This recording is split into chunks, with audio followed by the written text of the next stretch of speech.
One. Hey guys, we've got a nice special treat today. We've got a final expense agent. His name is David Duford, and so we're really excited. He's the founder of Final Expense Agent Mentor, and he does a lot of phone sales. He does a lot of in-person sales, and we wanted to have him on today because we feel it's important because we know a lot of final expense agents use our solution, and we wanted to have him on and give some tips and advice. So, David, if you could please introduce yourself and tell us a little bit about your background. Hey, Gary, thank you so much for having me on. My name is Dave Duford. I am the owner and founder of Final Expense Agent Mentor, where I help agents succeed in the final expense market. A little bit about myself. I've been a licensed life insurance agent since 2011. I got into final expense out of complete desperation, looking for something as far as a career goes, and have done it ever since. I sell in the field personally. I train agents to be successful as well in their own communities and help train them to see the kind of success that I have. Cool. So we're going to ask some of those questions about how you train agents and things like that. So that's a big part of your business, right? Is it just what percentage is training and what percentage is actually selling? So for my business, I would say that has increasingly been more training on my behalf over the past, I think it's been about 4.5 years since I've started the recruiting side.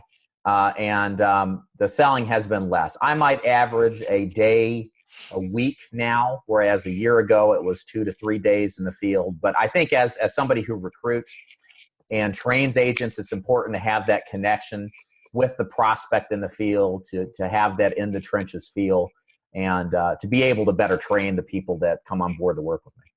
Yeah, absolutely. I mean, you've got to practice what you preach, right?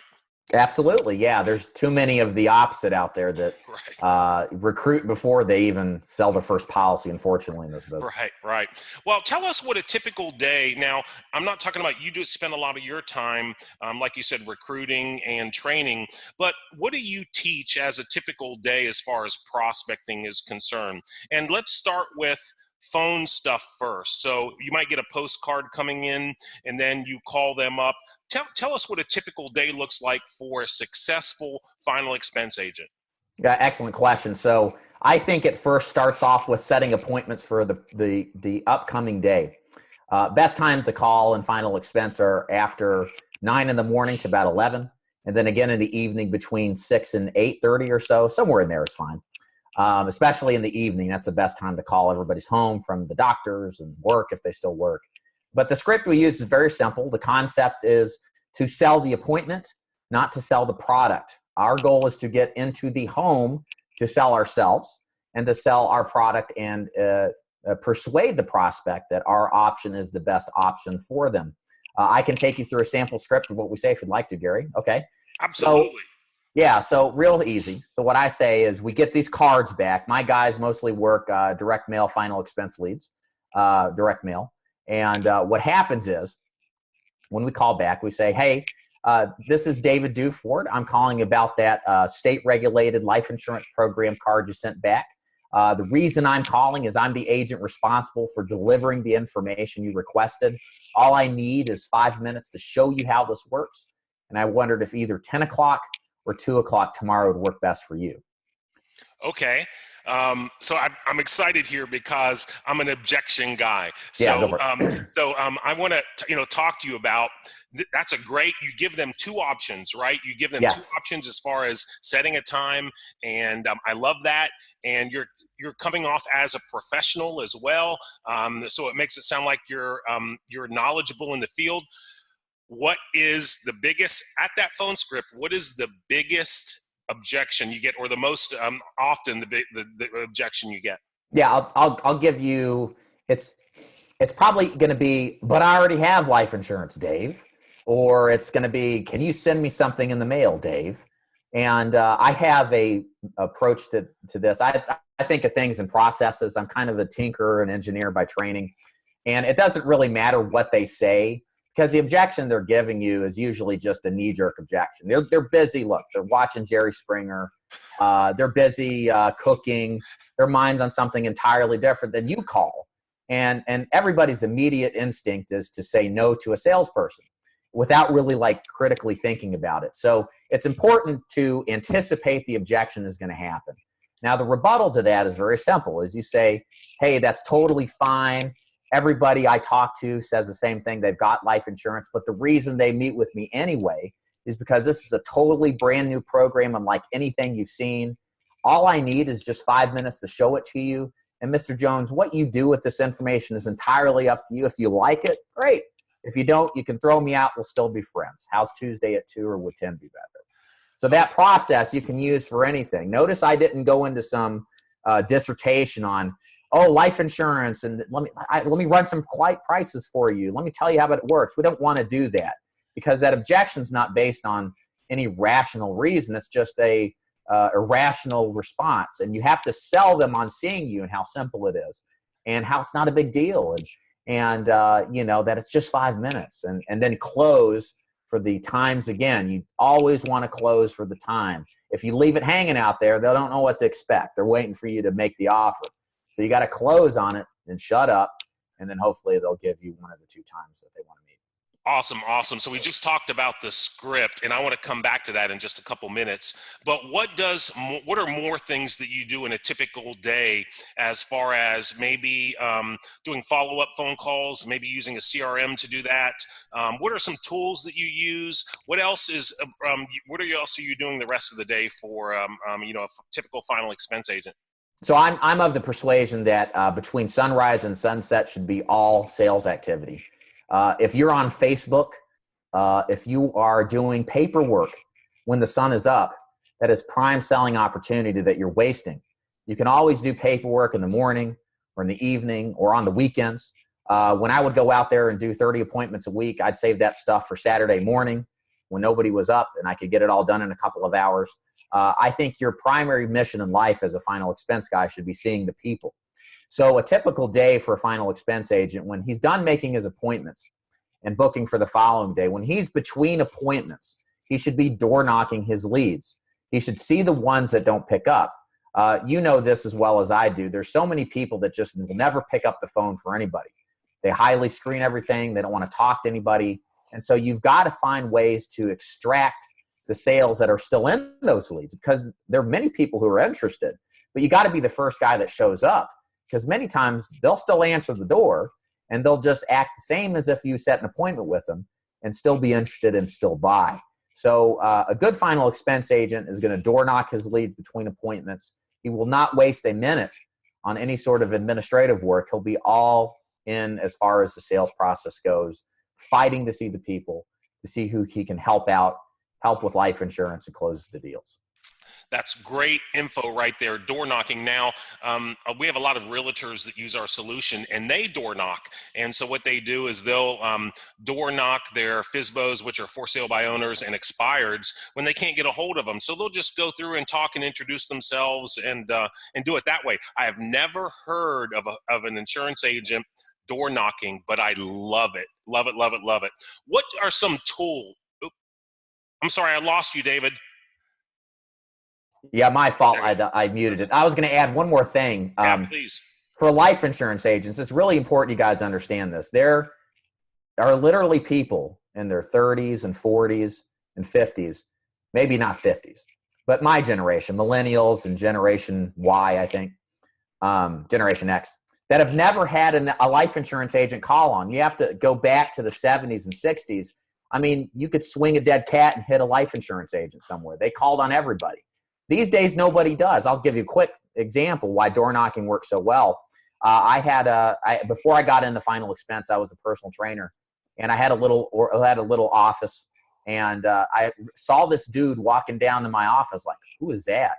And he just walked in on me, said, hey, I'm so-and-so, and I do health insurance. And I said, I need to talk to you.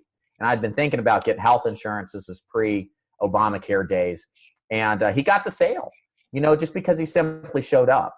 And so many people are setting up barriers to prevent sales, that you've got to do whatever it takes to door knock, just like these real estate guys do. I'm sure they do excellent work creating relationships belly to belly. It still works very, very well.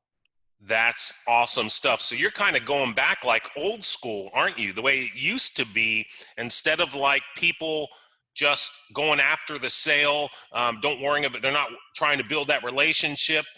They're trying to close via email. They're trying to close via phone. So you're going back trying to door knock and build that relationship. It sounds like kind of like old school, like they used to do it in the old days, right? Old is new again. You know, it's funny right. because I think phone work, door knocking, it's all personal contact. Right. The problem, it's funny because technology, we're so interconnected. We know exactly what goes on in people's lives. The instant the notification is sent out from Facebook, but it can't be argued that people are so disconnected. They don't have the kind of personal communication and community that they once did. And so all of this, ironically, makes the old-fashioned approach that much more effective. That's why these people are going to be more receptive if you call them on the phone or you show up in person, because everybody wants to figure out a way to do it without potentially talking to people. You know, right. So if you get over that, you're kind of in a league of your own. As long as you do the work and as long as you do enough activity, there's people out there that are just waiting for you to call on. It's so funny, you know, the millennials and, you know, you said the Generation Y. It's so true, though. They don't want to talk to people. They want to communicate via email and text and not have that personal relationship, it seems now. And I guess how you make yourself stand out from the competition is doing what you're doing, right? Yeah. I mean, yeah, you have to find an edge in any business that you're in. And again, we're human beings. We're not robots. We're relational by design. And yes, it's difficult to prospect in person. It's difficult to call over the phone, but it's a human interaction.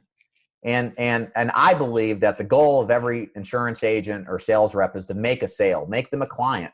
You don't have to sell them the biggest thing you got, because in many circumstances, a simple sale can result in millions of dollars of business down the line. That simple sale starts the relationship. It builds a clientele. It builds relationships.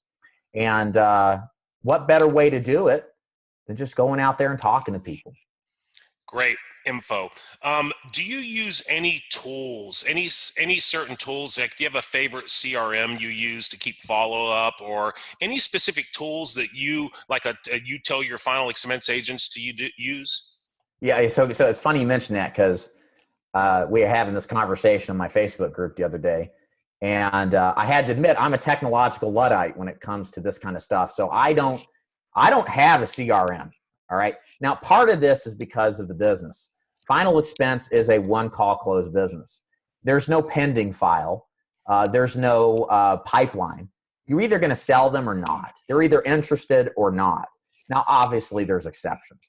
But many times agents like to create a pending file to excuse the fact that they don't actually close for the business on the first call.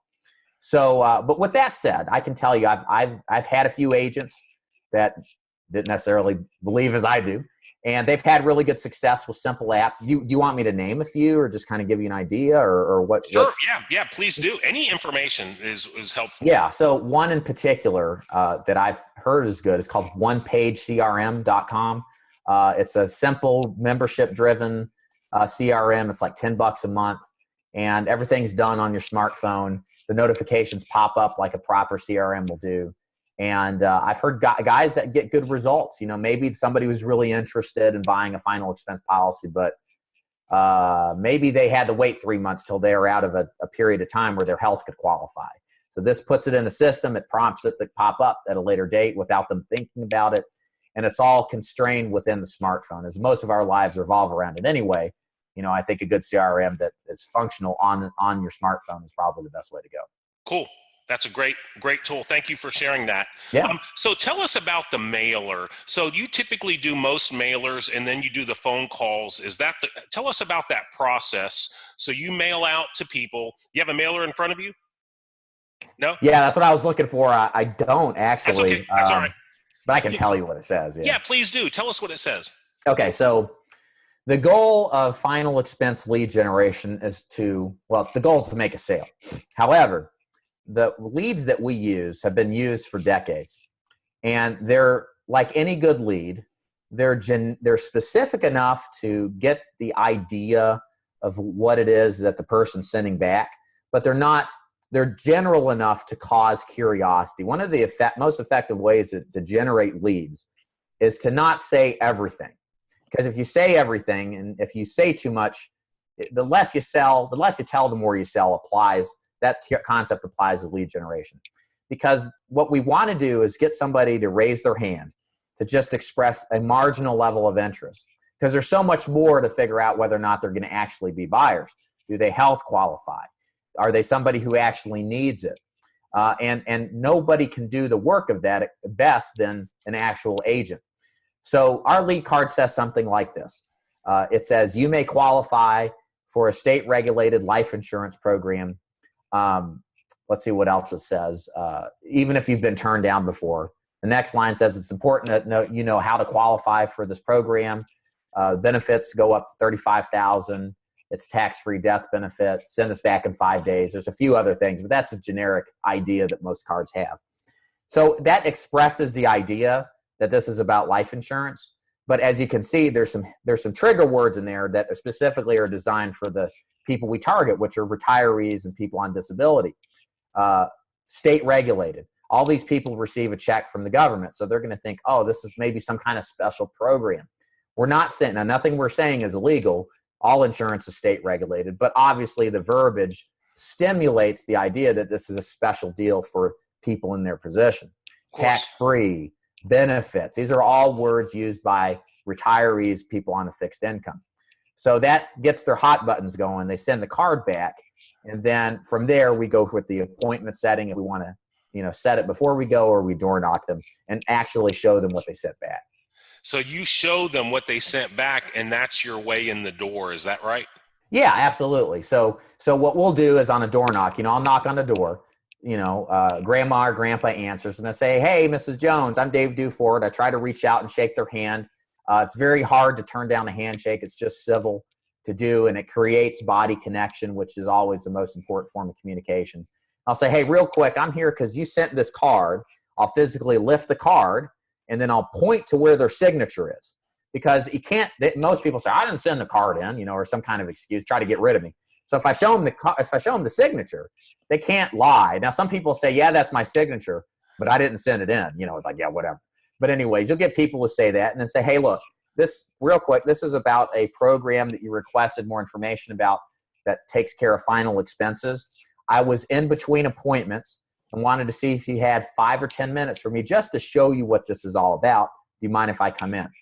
So again, just like your phone script, you say just enough to explain what it's about, and you use physically your body language to show them where they signed. That's kind of the hook we use to get in the door. And then from there, we get to the kitchen table and then begin our presentation. Cool. All right. That's great info. So tell us, for say a new agent starting out, doesn't know much about final expense. We have a lot of Medicare agents that use our solution, but tell us the process of a final expense policy. From the point of close, you close, what happens? What's the time frame? When does an agent get paid? When do they get their policy? What's that process, and how long does it take? Yeah, great. So days. So I close a deal. And let's go imagine back, I'm sitting down with Mr. and Mrs. Jones at the kitchen table. They get their $10,000 burial plans. We do in final expense, 99% of our applications are what's called simplified issue. So there's no medical examination. There's no physical. In fact, the most that we'll do is a quick phone call to the company, and they actually pull medical records on the spot, including prescription and medical information, to determine insurability. And so many times, if we use that route, we get an approval immediately. So before I even leave the house, they know they're approved. And that's obviously a good thing because they know that they're sold on it. They feel good about it. Another guy isn't necessarily going to walk in the door and sell the guy because I've already taken this time and they know they've got it. And there's that kind of relief.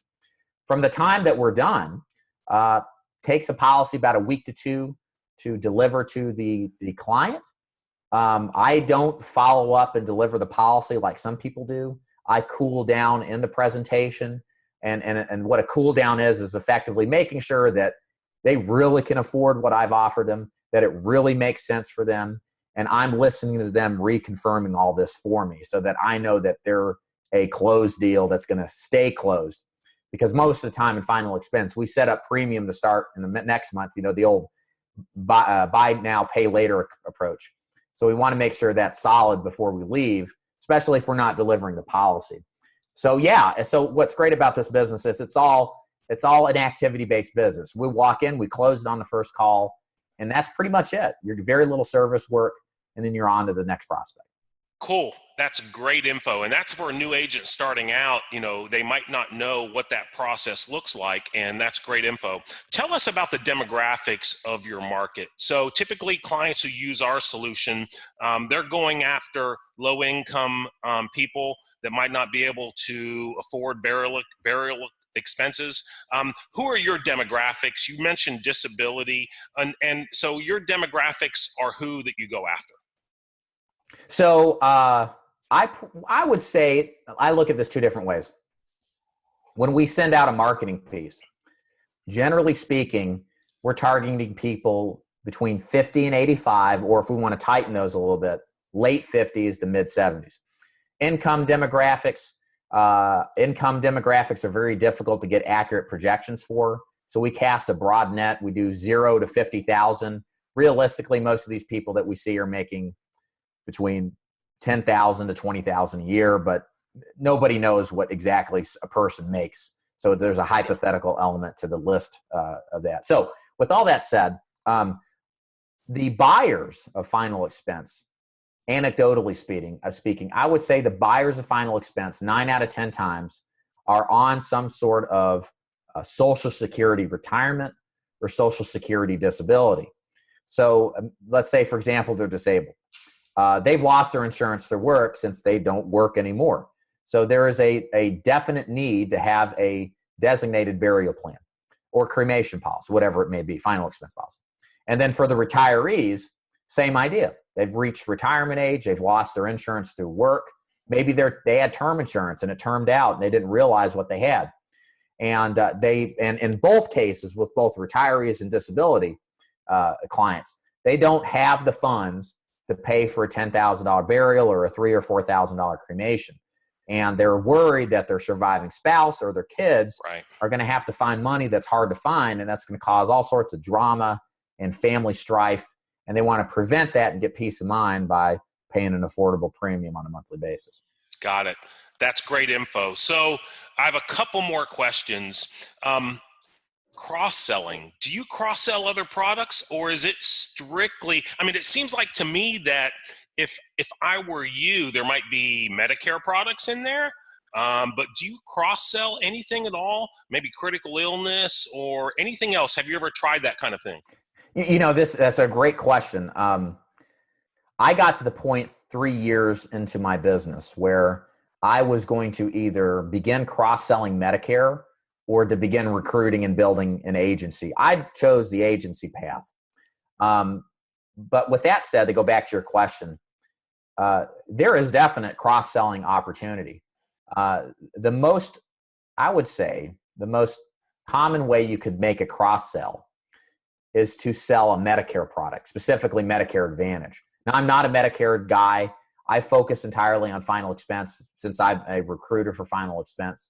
But if I was a personal producer with the amount of time I have, I probably would have segued into doing Medicare Advantage, because many of the people we see are disabled and retired, of course. And when you're retired, you hit 65, you get Medicare.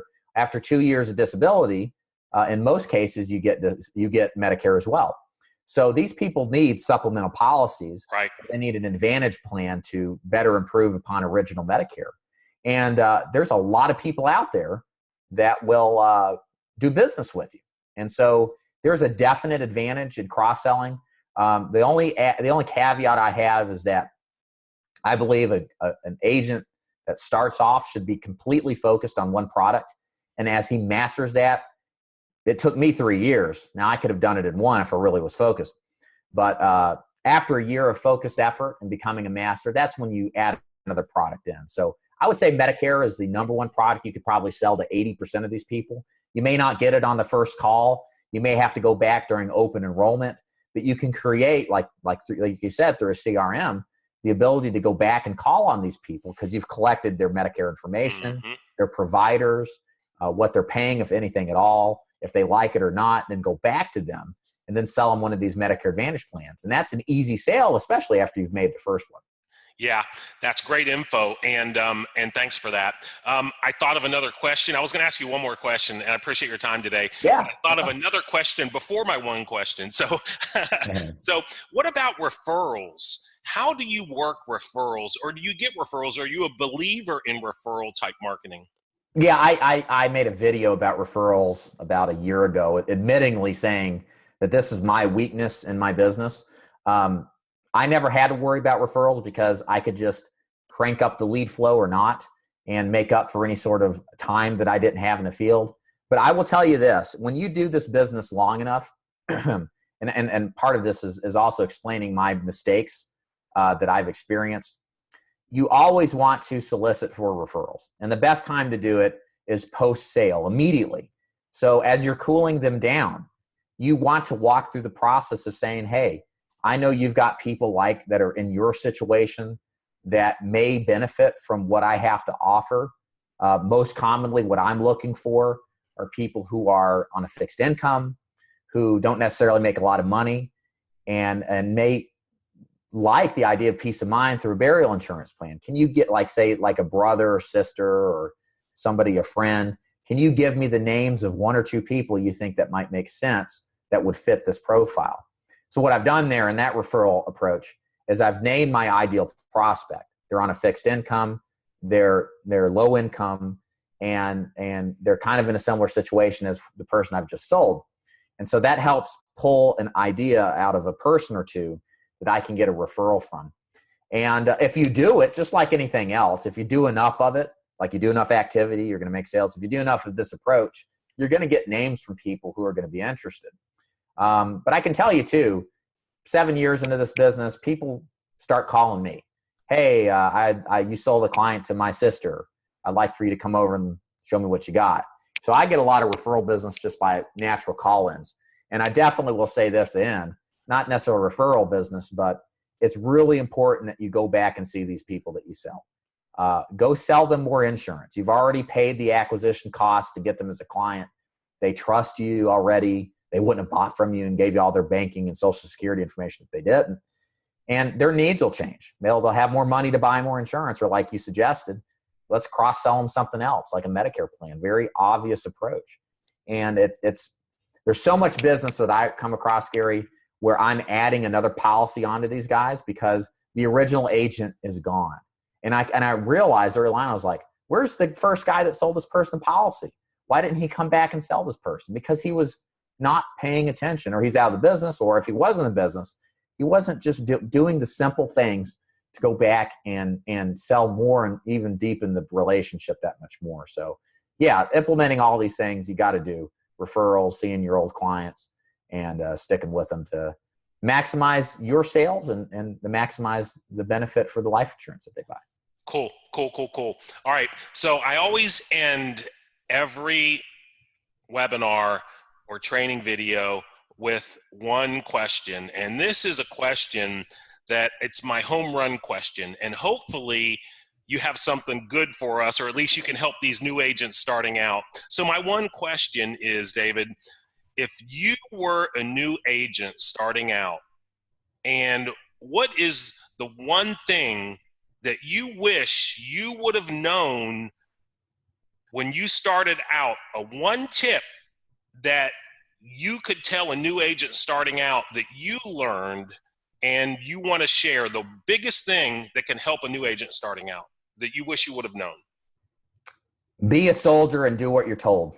That is exactly my problem. I think of myself as a pretty intelligent individual, but the irony of sales is that sometimes intellect is baggage. And I failed out of the business in my first year. Why? Because I started tinkering. I started messing with the system. You see, guys, in a lot of sales businesses, not just final expense, there is an actual systematic approach for success. And the thing I didn't realize, I didn't have the humility to recognize this, was that other people before me had tried everything that I already had done. And people recruit you into sales organizations because they've got the system. It works. And if you just do it, you'll make money. And the reason they want you to do that, because they'll make money off of your sales. And so there's a reason why there is a standard, there's an approach, there's a system that works. And it's your obligation as a new agent to become a soldier and take orders and put into action the system that you're given. Why? Because very likely that it will work. Whereas my shortcoming was doubting that system. All these direct mail leads, all these people want something free. They're cheap. I don't like them. Or maybe there's a better one. I don't have to run a bunch of appointments and people don't buy and I'm wasting my time. And I didn't realize people have been thinking that for years. That's just a natural outcome of the sales process. You cannot get around some of that. And I've come full circle where I've literally tried every kind of lead. But what I was doing in April, May 2011, I'm doing today in January, no, it's March already, March 2018. Literally the same thing and the same process too. So bottom line, new agents, fall in line, do what you're told, get the success that you're really doing this for. And then as you get more experience, if you're the type to tinker like I am, only do it after you've earned the right to, after you've gotten some success. I see. So follow the plan, the system, work the system, and just stick with it and have the fortitude to stick with it, and you'll see results. Is that it? That's it. I mean, this sales is strange because there's people who are above average intelligence and below average intelligence that are successful, but it's not like other professions. Now, I don't know, maybe it is, but when it comes to sales, there's a lot that goes on here that's really hard to understand until you're involved in the process. There's a lot of your emotions that get in the way. And that's why there is a system to block out those emotions so that you know what to follow, what path to go down to achieve the likelihood or the highest likelihood of success. So yeah, it comes down to just following your plan and managing yourself in the process so that you are aware of keeping yourself in check and staying in tune with whatever process you get to give you the best chances of success. Awesome stuff, David. So if we have a new agent starting out watching and we get a good following here, if we have an agent that wants to start with you, can you tell us how people can contact you and whatever it is via email, website? Can you share that information, please? Yeah, sure. So easiest way to go to my website. It's feagentmentor.com and click on the contact box at the top of the screen and send me a message. I will send you some preliminary materials to show you more about how my program works, what the requirements are. You can also go to my YouTube channel. I've got over 2,500 subscribers as of today's date, and I do videos daily on all sorts of life insurance and final expense topics. So make sure you subscribe there as well. Awesome. David, we just want to say thank you for coming on our show today. And this information is going to help final expense agents. And guys, David is a master at his craft. So if you're looking to get into that industry, please reach out to him. David, thank you so much and have a great day. Hey, you too. Thank you very much. See you.